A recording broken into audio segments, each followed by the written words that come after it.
मकई में छोरा जगह पर हमारा छितर ललकई मकई में रहे छोरा जमान खूब तोनल समान कैल कहीं नहीं मान मकई में एने ओने न दखलक चढ़ गेलै मकई में छोरा जगह पर खूब छितर ललकई मकई में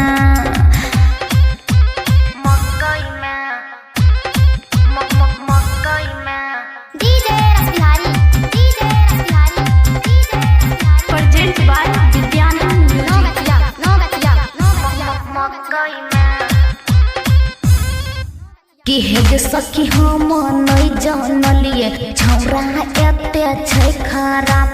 लागी लेतै खूब मकई में फायर देतै हेगे फराक कि हे सखी हम नहीं जानलिए छौरा एते छै खराब लागी लेतै खूब मकई में फायर देतै हेगे फराक कोना कहियो गे खेला कहीं दलकै गेरला चुसल गे गेला मकई में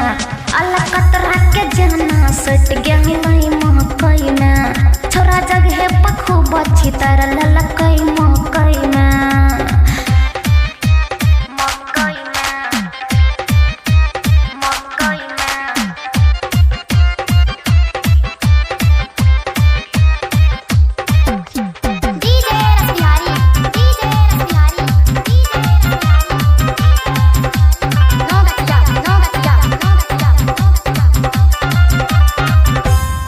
के सखी संगम संतोष जब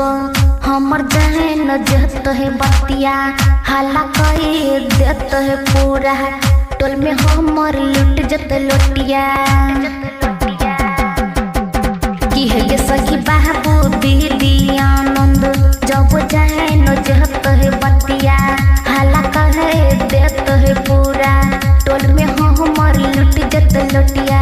भजबे बदनाम इज्जत हतैली नाम भजत पिटाई मकई में प्याऊ फूक के जैसन चिपक गेलै